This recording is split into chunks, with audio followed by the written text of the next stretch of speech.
India കണ്ട ഏറ്റവും വലിയ ഫാസിസ്റ്റ് ക്രൂരതകളുടെ വിളയാട്ടകാലമായിരുന്നു അടിയന്തരാവസ്ഥ കാലമെന്ന് LDF കൺവീനർ ബുക്ക മുഹമ്മദ്. കേരള ഹ്യൂമൻ റൈറ്റ്സ് സംഘടിപ്പിച്ച ആദരിക്കൽ പരിപാടി ഉദ്ഘാടനം ചെയ്ത് സംസാരിക്കുകയായിരുന്നു അദ്ദേഹം.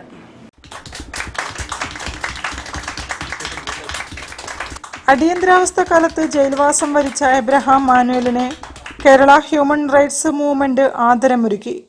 പരിപാടി LDF ജില്ലാ കൺവീനർ മുക്കം മുഹമ്മദ് ഉദ്ഘാടനം ചെയ്തു. അടിയന്തരാവസ്ഥയുടെ 50ാം വാർഷികത്തിൽ ഇപ്പോൾ വീണ്ടും പ്രച്ഛന്നമായ അപ്രഖ്യാപിത അടിയന്തരാവസ്ഥയാണ് നടക്കുന്നതെന്ന് അദ്ദേഹം പറഞ്ഞു. അതിനർത്ഥം നരേന്ദ്രമോദി ഭരണഘടനയെ പകർത്തുന്നു, ഞങ്ങൾ ഈ ഭരണഘടനയെ സംരക്ഷിക്കുന്നവരാണെന്നാണ് ആ ഭരണഘടന ഉയർത്തുന്ന സന്ദേശം.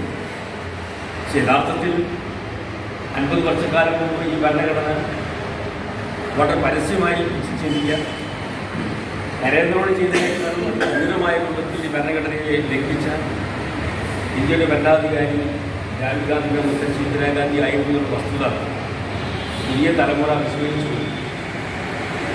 നരേന്ദ്രമോദി കഴിഞ്ഞ 10 വർഷക്കാലം ചെയ്തതിൻ്റെ എത്രയോ ഇരട്ടി വളരെ ചെറിയ കാലം കൊണ്ട് ഇന്ദിരാഗാന്ധിയുടെ രാഷ്ട്രീയ പ്രസ്ഥാനം ചെയ്യുന്നതാണ്.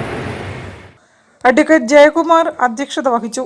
E Baby Vasan, PR Sunil Singh, Zubair Athooli, K Chandrababu, PM Karunakaran, Vimal George, MS Mehboob, K Santhosh Kumar തുടങ്ങിയവർ സംസാരിച്ചു. News bureau, Kozhikode. വാർത്തകളിൽ ഇനി ഇടവേള.